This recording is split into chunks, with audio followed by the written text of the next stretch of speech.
Okay, I'm actually really excited to take a look at this because Gilbert Arenas has been phenomenal lately when it comes to the Spurs. I don't know what's going on, but his takes have just gone up a few tiers. And Danny Green, he always has something pretty interesting to say. So yes, let's take a look at this. I want some nasty.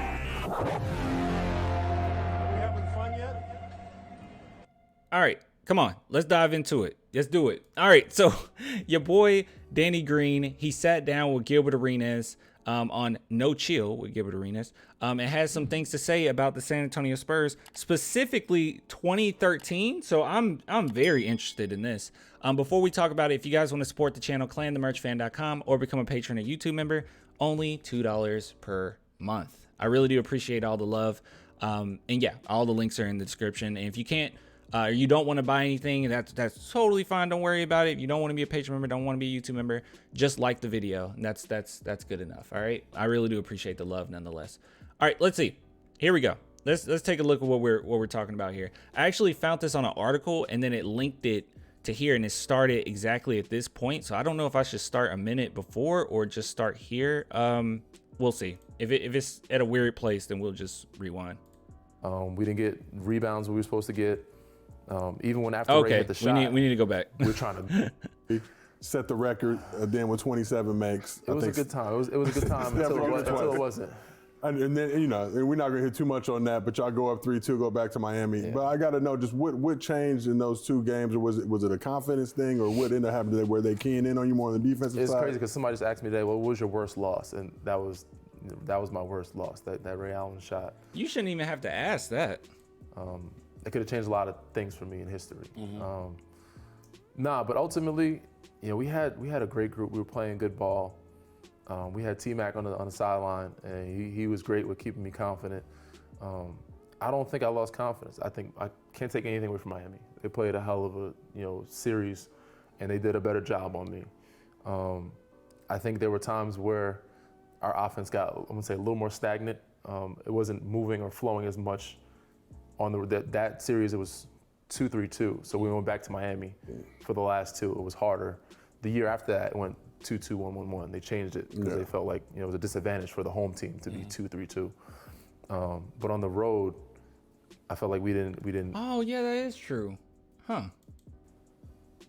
Game 7, I felt like we fought hard and we executed well. The Game 6 was the one that really hurt us. Yeah. And I think the Game 6 is where we didn't execute or move the ball as well as we did. And then just toward the end, there was a couple of things that went wrong for us, a lot of things. And the basketball guys was on their side, some of it, but so take nothing away from them, they won the series.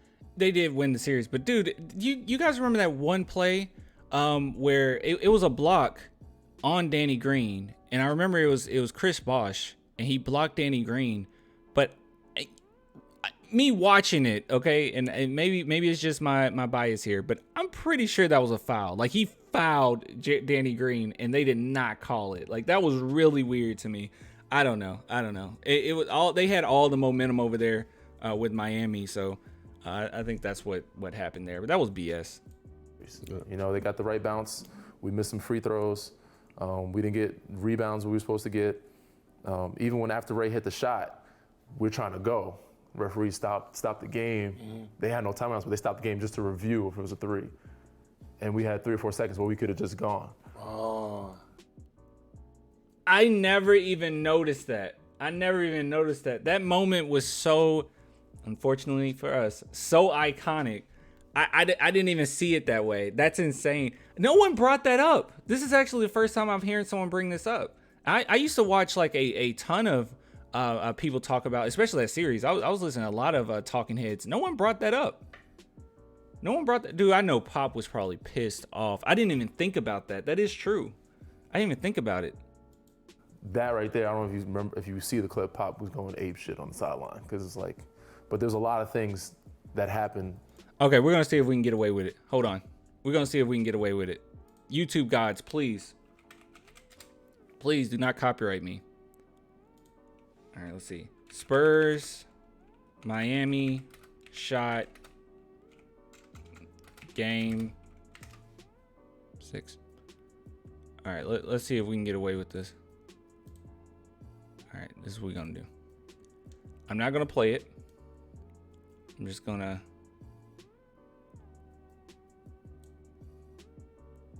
What? Oh wait, no, it'd be over here. Okay, let's see. All right, so he hits the shot. Okay, where's? Okay, we can't see. Can't see Pop. No, I don't think we can see Pop. No, we can't see Pop from this angle. Yeah, Pop's over here. All right. Unfortunately, I can't see him. So look, Danny Green. I mean, maybe that's why I didn't know about it, because wait, did Pop run all the way across? That's Pop right here. Did he run across?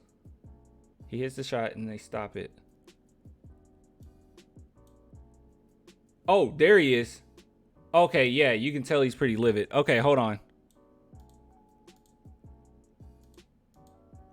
Okay, yeah, Pop. You can tell Pop's pretty pissed off.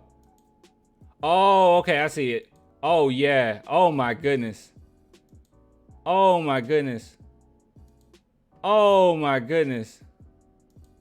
Oh my gosh. Okay, yeah, I did see it. Oh my goodness, dude. I can't believe it's been a decade and I didn't know about this. I'm dumb. In their favor and things that wasn't in our favor, but they said ultimately they played a good. Bray hit a big shot. Chris Bosh got a big rebound. Went into overtime, and then in Game 7, guys came alive. Mike Miller hit some shots. Bring up why Duncan wasn't in the game, because everyone has a problem with that, and I want to actually hear a former Spurs player explain the Spurs thinking on that, because I always just summed it up to Popovich over coaching a little bit. But yeah, I'm very curious, and I hope they ask. I don't know. James Jones, they had a bunch of guys that step up at the right time. Yeah. So that was a referee timeout, right?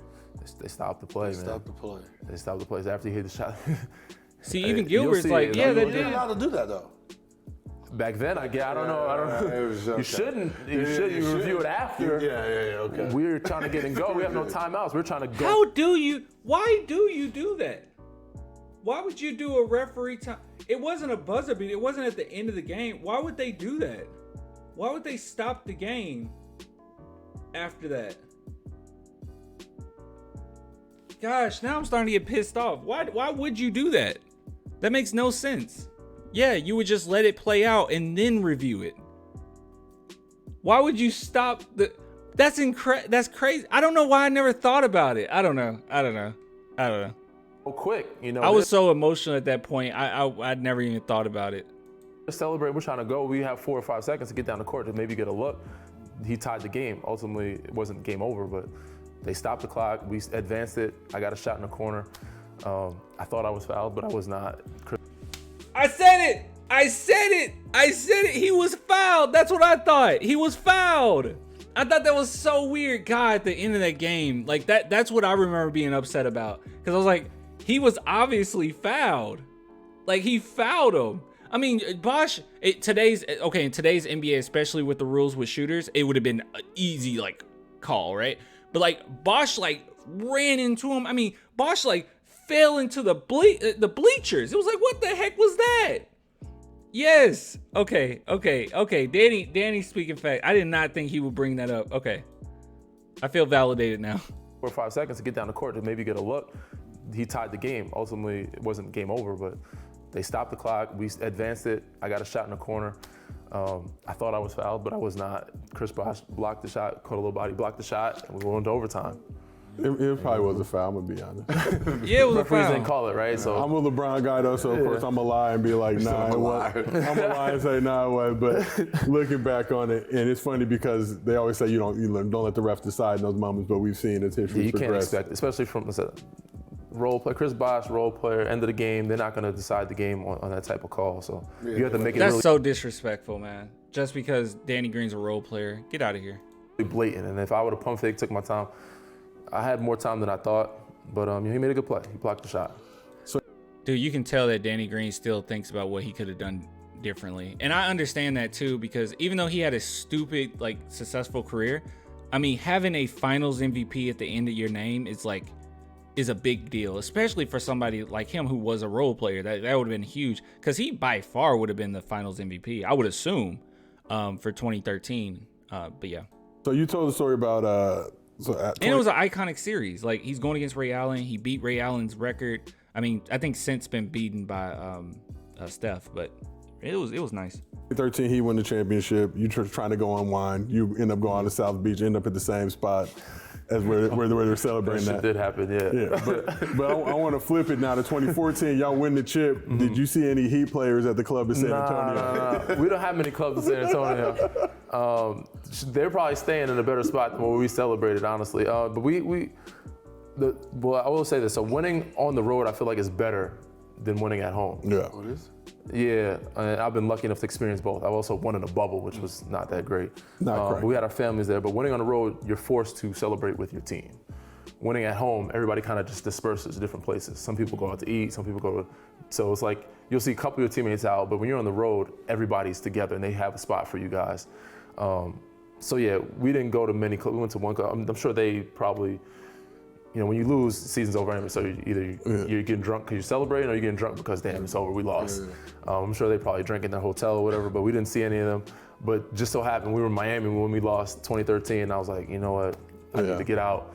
Ended up at the same spot that they were at, and I'm like, oh shit, I need to get up out of here. Drake was there. That sucks, bro. Like, what the hell? I'm like, how the hell up in Miami? Can't get away from it. Get the hell out of here. I used to have to move like that in college when random assistant coaches may pop up at the same spot we were trying to turn up. You just try to beeline out the back door. Time to go. Gotta go somewhere else. But I never thought about that. Like when you're on the road and you win, you are a group.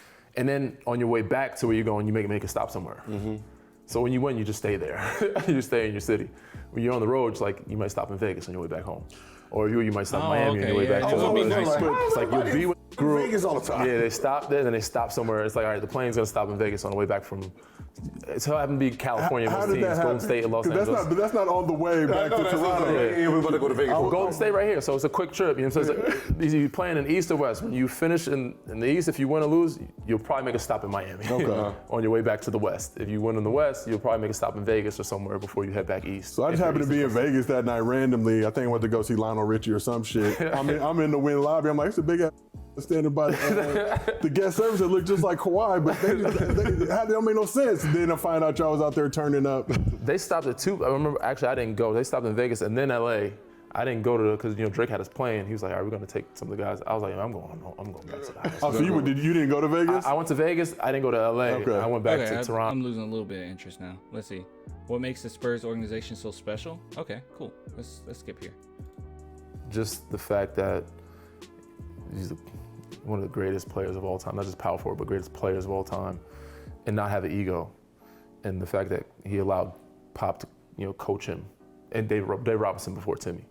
David, Timmy, and allowing Pop to coach them allowed Pop to coach Tony, Tony, Manu, and guys to just fall in line. And if you can cuss out those guys, you're not, you're not safe. If they're doing what they're supposed to do and they're taking criticism and they're being coachable, you better be coachable as well. It just made it easier for the atmosphere for everybody to just be on the same page and not have the ego. Most organizations, you don't see that. There's always a cater to the star player or make sure this guy, and there's a lot of bias, even with outside star players, and that internally chips away at the team's energy. Wow. Dude, Danny Green is just being 110% honest. We knew this already, but you don't really hear too many NBA players talk about this. Is that the biggest key to winning, at a high levels when your star player is treated like everybody else? Like he has his ego. He's a humble guy. Yeah, okay, dude, I don't know if you guys noticed, but Gilbert Arenas' ego has decreased tremendously. This is really cool. He's actually asking a champion these questions because it seems like a lot of, and he's asking out of curiosity. But it seems like a lot of guys that are former players that have big egos, they're like, yeah, I didn't win, but I was great and I was this. And instead of adding on to it and saying, yeah, that's true. If you in order to win, you got to do this. He's not BSing it. He's asking questions out of curiosity because he was never in that position as a player. I mean, obviously he did a lot of stuff to put him in that bad position. But yeah, I don't know. I think that's interesting, dude. I think he's doing a really good job with this. Am I becoming a Gilbert Arenas fan? I don't know. Humble. That's why Brian's very Steph. These are humble guys. You know what I'm saying? Steph ain't asking for better treatment than Draymond and Clay. And he comes into practice every day. Bron does the same thing. He's one of the first guys there, one of the last guys to leave, working on his body. And there's a reason why those guys are successful and they're winning. They have winning culture around them. They create it, and it starts with your star, Tim Duncan. So you talk about Pop and just his influence being able to coach Timmy, him respond to that, but Pop just got inducted to the Hall of Fame. Again, from an outsider's perspective, it's kind of like Bill Belichick, like guys who are kind of surly with the media, but deep down they're good guys, at least that's, from what people say about him. So what's your favorite Pop memory and what's your least favorite Pop memory? Man, I have a lot of favorites because Pop, ultimately, he's a comedian off the court. On the court, though, is very intense. He's gonna cuss you the hell out. Favorite memory, there's so many of them. Was that just him telling his jokes, being on the sideline, him giving his speeches for Timmy when his jersey's retired. But there's one that I remember. There's a couple.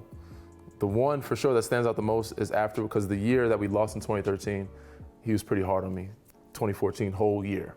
And I was one of the guys that, Tony was one of those, I shouldn't, we don't, the term whipping boy, like you shouldn't say, but Tony was one of those guys, and then I was one of those guys that he used to get on, because he knew we could handle it. But that whole year, and after we won, we had a moment where, he actually gave me a little praise. We had a, hug it out moment and celebrating with the bottle and celebration.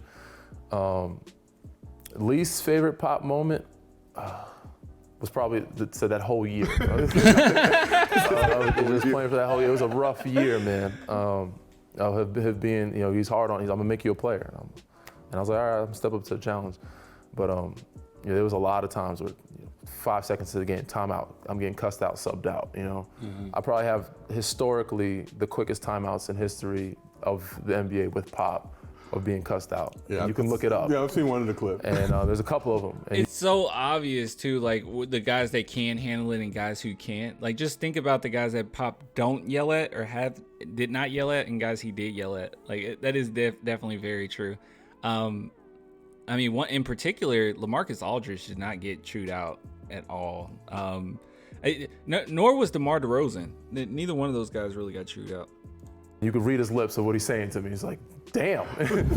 So not safe for even this show, Gil. It's like it's just like the one with the foul. I think you fouled. It was a miscommunication. I thought he was saying foul. He's saying don't foul, and obviously I got cussed out for that. There's a couple of them, man. And I remember one play that he's like, JJ, they're gonna run this play. The Clippers, JJ's gonna come off. He better not get this shot. 5 seconds to the game, JJ pushes me off. DeAndre Jordan sets the screen. He hits a three. Timeout, and I'm getting reamed. And I was like, damn. And I tried my best to try to stop the play, but there was no stopping JJ pushing you off. And DeAndre Jordan, 6'11", set 300 pounds. He's holding on to this. You gotta let it go. I'm setting the screen. We're gonna get around it cleanly. And JJ shooting, going to his right. It don't even matter. He's fading. He's jumping, 25 inches off the ground, 30 inches off the ground. He's not over it. That's great, dude. This was really good. This is actually really good. And like I said, Gilbert, man, I don't know what's going on, but he has been on his stuff lately.